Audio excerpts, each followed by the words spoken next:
ନୟାଗଡ଼ର ହତ୍ୟାକାଣ୍ଡ ଉପରେ ଏମିତି କିଛି ହେଇନି।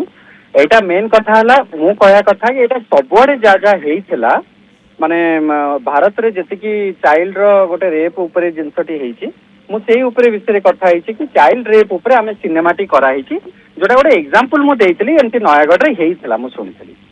ତ ଆପଣ କହିନାହାନ୍ତି ଯେ ଏଇଟା ନୟାଗଡ଼ ଷ୍ଟୋରି ବୋଲି। ନା ନା ନା ନା ଏଇଟା ନୟାଗଡ଼ ଷ୍ଟୋରି ନୁହେଁ, ଏଇଟା ହେଇଥିଲା ବୋଲି ଏମିତି ନୟାଗଡ଼ରେ ମୁଁ ଯଦି ମୁଁ ଆପଣଙ୍କୁ ଶୁଣେଇ ଦଉଛି ଆପଣ କଣ କହିଛନ୍ତି ମୁଁ ଟିକେ ଆପଣଙ୍କୁ ଶୁଣଉଛି ତାପରେ ଆପଣଙ୍କ ରିଆକ୍ସନ ଦେବି। ଆପଣ ଟିକେ ଶୁଣି ନିଅନ୍ତୁ ଆପଣ କଣ କହିଛନ୍ତି ବାଇକ୍ ଦେଇଛନ୍ତି ଟିକେ ଶୁଣାନ୍ତୁ ଟିକେ ଜ୍ୟୋତି କଣ କହିଛନ୍ତି ବାଇକ୍।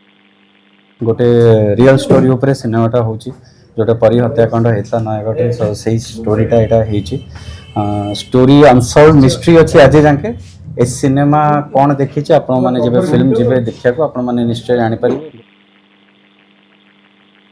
जोटा परी ଯଦି ଆପଣ ଶୁଣି ପାରିଲେ ଏଇଟା ଗୋଟେ ରିଅଲ ଷ୍ଟୋରି କୁ ନେଇକି ଆଜ୍ଞା ଏଇଟା ଗୋଟେ ରିଅଲ ଷ୍ଟୋରି ହେଇଛି ନୟାଗଡ଼ରେ ହେଇଥିଲା ମୁଁ ଏଇଟା ମୁଁ ଯେତିକି ଜାଣିଥିଲି ବଟ୍ ଏଇଟା ପୁରା ଭାରତ ବର୍ଷରେ ଯେମିତି ହେଇଥିଲା ମୁଁ ସେଇ ହିସାବରେ ନା ନା ନା ନା ନା ନା ନା ନା ନା ଆପଣ କଣ୍ଟ୍ରାଡିକ୍ଟ କରୁଛନ୍ତି। ଆପଣ କହିଲେ ଯେ ଏଇଟା ଗୋଟେ ରିଅଲ ଷ୍ଟୋରି କୁ ନେଇକି ହେଇଛି ଆଉ ଏଇଟା ପରୀ ହତ୍ୟାକାଣ୍ଡକୁ ନେଇକି ହେଇଛି ପରୀ ହତ୍ୟାକାଣ୍ଡକୁ ନେଇକି ହେଇଛି। ପରୀ ହତ୍ୟାକାଣ୍ଡ ତ ଓଡିଶାରେ ଗୋଟେ ହେଇଛି ବୋଧେ ଭାରତରେ ବି ଗୋଟେ ନା ଆଉ ଗୋଟେ ହେଇଛି କି ଆପଣ ନୟାଗଡ଼ ବି କହିଛନ୍ତି। ଆଜ୍ଞା ମୁଁ କହିଛି କାହିଁକି ନା ମୁଁ ଯେତିକି ଶୁଣିଥିଲି ଭାରତ ବର୍ଷରେ କି ନୟାଗଡ଼ରେ ଗୋଟେ ହେଇଥିଲା ମୁଁ ଏଇଟା ଶୁଣିଥିଲି। ଷ୍ଟୋରିଟା ଯଦି ନା ନା ଆପଣ ଯୋଉ ବାଇକଟା ଦେଇଛନ୍ତି ଆପଣଙ୍କ ସହିତ ତ ପ୍ରଡ୍ୟୁସର କଥା ହେଇଥିବେ ଆପଣଙ୍କ ସହିତ ଯେ କାହାଣୀ ଲେଖିଛନ୍ତି ସେ ବି କଥା ହେଇଥିବେ ଯେ ଷ୍ଟୋରିଟା କାହାକୁ ନେଇକି ହେଇଛି କଣ ହେଇଛି ଡିଟେଲରେ କଥା ହେଇଥିଲେ।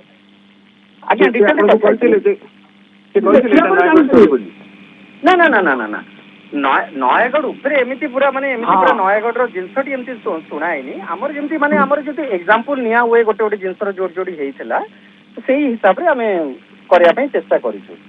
ତାହେଲେ ଜ୍ୟୋତି ମାନେ ଆମ ଓଲିଉଡରେ ଏମିତି ହଉଛି ଯେ ଆମେ କାଳ୍ପନିକ ଷ୍ଟୋରି କରୁଛେ କିନ୍ତୁ ଯେତେବେଳେ ବାଇକ୍ ଦଉଛେ ଆମେ କହୁଛେ ଯେ ଏଇଟା ଏଇ ରିଅଲ ଷ୍ଟୋରିକୁ ନେଇକି ହଉଛି ଏମିତି କାଳ୍ପନିକ ନୁହେଁ ସାର୍ ଆପଣ ଭୁଲ ବୁଝିଲେ କାଳ୍ପନିକ କଥା ମୁଁ କହିନି। ମୁଁ କହୁଛି ଆଜିକ ଭାରତ ସମାଜରେ ମୁଁ ଯେହେତୁ ଶୁଣିଥିଲି ନୟାଗଡ଼ରେ ଏମିତି ଗୋଟେ କେସ୍ ହେଇଥିଲା ତ ଆମେ ସେଇ ଏକ୍ସାମ୍ପଲ ନେଇକି ଆମେ ଭାରତ ବର୍ଷରେ ଯେତିକି ଚାଇଲ୍ଡ ରେପ୍ ହଉଛି ଆମେ ସେଇ ଏକ୍ସାମ୍ପଲ ନେଇକି ଗୋଟେ ସିନେମାଟି କରିଛୁ। ଆମେ ତ ଇଏ କଥା କରିନୁ ସବୁଆଡେ ଯାହାର ବି ଯୋଉଠି ବି ଚାଇଲ୍ଡ ରେପ୍ ହଉଛି ଗୋଟେ ରିଅଲ ଷ୍ଟୋରି ଉପରେ ହଉଛି। ସପୋଜ ଆପଣ ଜଣେ ସାମ୍ବାଦିକ ଆପଣ ମୋ ଜାଗାରେ ଅଛନ୍ତି ମୁଁ ଆପଣଙ୍କ ଜାଗାରେ ଅଛି ଆପଣ ଧରି ନିଅନ୍ତୁ ଆପଣ ଜଣେ ସାମ୍ବାଦିକ କି ଆପଣ ପରୀର ବାପା ଧରି ନିଅନ୍ତୁ ଆପଣ ପରୀର ରିଲେଟିଭ ମୁଁ ହେଲି ଆପଣଙ୍କ ଜାଗାରେ ରୋଲରେ ମୁଁ ପ୍ଲେ କରୁଛି ମୁଁ ଜ୍ୟୋତି ମୁଁ କହୁଛି ସତ କାହାଣୀ ଉପରେ ଆଧାରିତ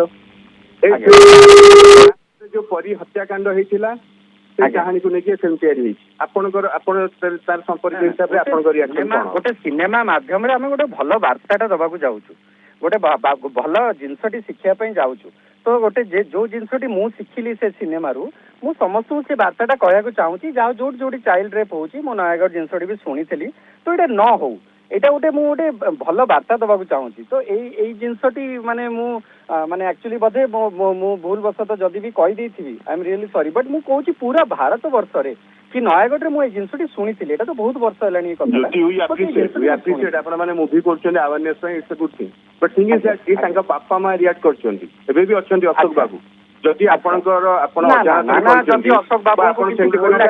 କ୍ଷମା ପ୍ରାର୍ଥନା କରିପାରିବେ ଲାଇଭରେ। ଆଜ୍ଞା ମୁଁ ଯଦି ଭୁଲ ବଶତଃ ଯଦି ବି ତାଙ୍କୁ ଖରାପ ଲାଗିଛି ଦେନ୍ ମୁଁ I am really very sorry but ଆମେ ଗୋଟେ ଭଲ ବାର୍ତ୍ତା ଦେବାକୁ ଚାହୁଁଛୁ ଗୋଟେ ଭଲ ବାର୍ତ୍ତା ଜିନିଷଟି ଆମେ ଆୱାରନେସ୍ କରିବାକୁ ଚାହୁଁଛୁ କି ଚାଇଲ୍ଡ ରେପ୍ ଯୋଉଠି ବି ହଉଛି ଏଇଟା ବହୁତ ଖରାପ ଜିନିଷ ଆଉ ଯଦି କଷ୍ଟ ହଉଛି ତ ଓନ୍ଲି ବାପା ମାଆଙ୍କୁ କେତେ କଷ୍ଟ ହଉଛି ସେଇଟା ବାପା ମା ହିଁ ଜାଣିଛନ୍ତି ଆଉ କେହି ଜାଣିପାରିବେନି କେତେ କଷ୍ଟ ସେ ବାପା ମାଆଙ୍କୁ ହଉଛି। ଆଉ ଗୋଟେ କଥା ହେଲା କି ଯିଏ ମୁଁ ବାପା ରୋଲଟା ଯୋଉ କରିଛି ମୋ ଝିଅର ରେପ୍ ହଉଛି ସେ କଷ୍ଟଟା ମୁଁ ଅନୁଭବ କରିପାରିଛି କି ତାଙ୍କ ବାପାଙ୍କୁ କେତେ ହେଇଥିବ ତ ମୁଁ ପୁରା ଭାରତ ବର୍ଷ କଥା କହିଛି ମୁଁ ତାଙ୍କୁ ଯଦି ଭୁଲ ଲାଗିଛି ଆପଣଙ୍କ ଝିଅ କି ଆପଣଙ୍କ ଭଉଣୀ ହେଇଥିଲେ ଏଭଳିଆ ତାଚ୍ଛଲ୍ୟ କରି କହିଥାନ୍ତେ କି? ଆଜ୍ଞା ନିଶ୍ଚୟ ନା ତାଚ୍ଛଲ୍ୟ ମୁଁ କିଛି କରିନି ଭାଇନା ଆଇ ଏମ୍ ରିଏଲି ସରି ଯଦି ଆପଣଙ୍କୁ ଭୁଲ ଲାଗିଛି ମୁଁ ତାଚ୍ଛଲ୍ୟ କରି ମନ୍ତ୍ରୀ ଆପଣଙ୍କ ସାଥିରେ କଥା ହେବେ ଆମକୁ ଆପଣ ସରି ମାଗି କିଛି ଲାଭ ନାହିଁ ମନ୍ତ୍ରୀ ଆପଣଙ୍କ ସାଥିରେ କଥା ହେବେ ଆଉ ମୁଭିଟା ଦେଖିବେ ମନ୍ତ୍ରୀ ସିଏ ଦେଖିକି ଯାହା ନିଷ୍ପତ୍ତି ନେବେ।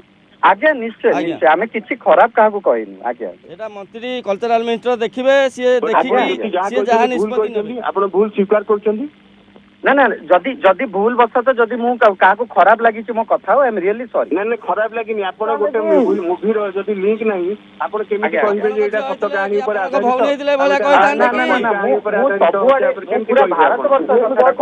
ଆପଣ ଫିଲ୍ମର ଷ୍ଟୋରି ଜାଣିଛନ୍ତି କି? ଆଜ୍ଞା ଆଜ୍ଞା ନୟାଗଡ଼ ଯୋଉ ପରୀ କଥା ଫିଲ୍ମ କହିଲେ କରୁଛନ୍ତି, ନା, ନା, ଆପଣ ନା, ଫିଲ୍ମର ଘଟଣା story କଣ ଜାଣିଛନ୍ତି ହେଇଛି କି? ଆପଣ ଜାଣିଛନ୍ତି କି? ନା ନା ନା ନୟାଗଡ଼ ଆଜ୍ଞା ଯୋଉ ମୁଁ ପରୀ ଭାରତ କଥା ବର୍ଷ କହିଲେ କଥା ନୟାଗଡ଼ ପରୀ ଆଜ୍ଞା। ଘଟଣା କଣ ହେଇଛି ଆପଣ ଜାଣିଛନ୍ତି କି? ନାଇଁ ନାଇଁ ନାଇଁ ଆଜ୍ଞା ଯୋଉଠି ମୁଁ ଏସ୍ଆଇଟି ଭାରତ ବର୍ଷ ତଦନ୍ତ କଥାଟା କରିକି କହିଲି। ଭୁଲ ପ୍ରମାଣିତ କଲେ ନାଇଁ ଜ୍ୟୋତି ଆପଣଙ୍କ ଆମେ ଆପଣ ସିବିଆଇ ବାଇକରେ ଆପଣ ତଦନ୍ତ କୋଉଠି ପାଇଁ ଭାରତ ଲାଗିଛୁ। ବର୍ଷ କଥା କହିନାହାନ୍ତି, ଆପଣ କଣ ନୟାଗଡ଼ ପାଇଁ କଥା ଗୋଟେ କହିଛନ୍ତି। ମିଥ୍ୟା ନା ନା ମୁଁ ଗୋଟେ ଅପବାଦ ଏକ୍ସାମ୍ପଲ ଦେଇଛନ୍ତି? ଗୋଟେ ଦେଲି କି ଏମିତି ହେଇଥିଲା ମୁଁ ବିଲକୁଲ ବି ଶୁଣିଛି। ଆପଣ କୋଉଠି କହିନାହାନ୍ତି ଯେ ମୁଁ ଏକ୍ସାମ୍ପଲ ଦଉଛି ବୋଲି। ଆପଣ କହିଲେ ଯେ ଏଇଟା ଆଜ୍ଞା। ସତ କାହାଣୀ ଉପରେ ଆଧାରିତ, ଘଟଣା ଆପଣ ଏଇଟା କହିଛନ୍ତି ସେଇ ପରୀ କାହାଣୀ କେସର। ନୟାଗଡ଼ର ପରୀ ହତ୍ୟା ଆପଣ କାହାଣୀ, ସେଇ କଥା କାହାଣୀ। ନା ନା ବୁଲାନ୍ତୁନି। ନା ଆପଣ ଭୁଲ ଯଦି କରିଛନ୍ତି। ଆଜ୍ଞା ଆଜ୍ଞା ଭୁଲ ଯଦି ଭୁଲ ବର୍ଷ ତ ମୁଁ ଭୁଲ କହିଦେଇଛି ଆମେ ରିଏଲି ସରି ବଟ୍ ଆମେ ଗୋଟେ ସିନେମା ବିଷୟରେ କଥା ହେଇଥିଲୁ। ତାପରେ ସେଟା ରିଲିଜ ହବ। ଆଜ୍ଞା ଆଜ୍ଞା ଗୋଟେ ଭଲ କଥା କହିବା ପାଇଁ ମୁଁ ଚେଷ୍ଟା କରିଛି, ଗୋଟେ ଚାଇଲ୍ଡ ଆୱାରନେସ୍ ଗୋଟେ ସିନେମାଟା କରିବା ପାଇଁ ଚେଷ୍ଟା କରିଛି। ମୁଁ ଜାଣିନଥିଲି ଏଇ ଜିନିଷଟି ଏତେ ଇଏ ହେଇଯିବ ବଟ୍ ମୁଁ ଗୋଟେ ଭଲ ବାର୍ତ୍ତା ଦେବାକୁ ଚେଷ୍ଟା କରିଛି। ନାଇଁ ଗୋଟେ ଆପଣ ମାନେ ଏଇଠି ତ ଲାଗୁଛି ଯେ ଆପଣ ମାନେ ପରୀର ମର୍ଡର କେସ୍ ରୁ ଆପଣ ନା, ନା, କମର୍ସିଆଲ ନା, ନା, ଲାଭ ନା, ପାଇବା ନା। ପାଇଁ ଆପଣ ନା କହିଛନ୍ତି ନା ଜାଣିଶୁଣି ନା କରିଛନ୍ତି ଜମା ଯେ ଏଇଟା ପରୀ ଜମା କାହାଣୀ ଉପରେ ଜମା ଆଧାରିତ। ରିଲିଜ ଜମା ନାହିଁ କରିପାରିବେ ନାହିଁ।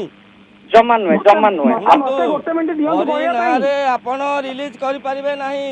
ଆଜ୍ଞା ଆଜ୍ଞା ବଟ୍ ଯେହେତୁ ଆପଣ ଆମର ସିନେମାଟି କୋର୍ଟ ଥରେ ମ୍ୟାଟର ଦେଖିଲେ ଚାଲିଛି, ଆଜ୍ଞା କୋର୍ଟ ଆଜ୍ଞା ଆପଣ ମ୍ୟାଟର ପରୀ ନାଁରେ ଯେହେତୁ କେସ୍ ନୟାଗଡ଼ର କେସ୍ ଚାଲିଛି, ଆଜ୍ଞା ଆଜ୍ଞା ଆପଣ ଆଜ୍ଞା ରିଲିଜ କରିପାରିବେ ନାହିଁ। ଆଜ୍ଞା ଆପଣ ସିନେମାଟା ଥରେ ଦେଖି ନାଇଁ ଦିଅନ୍ତୁ ଆପଣ ସେଥିପାଇଁ ଆମେ ହାଇକୋର୍ଟରେ ଯିବୁ। ଆଜ୍ଞା ଆଜ୍ଞା।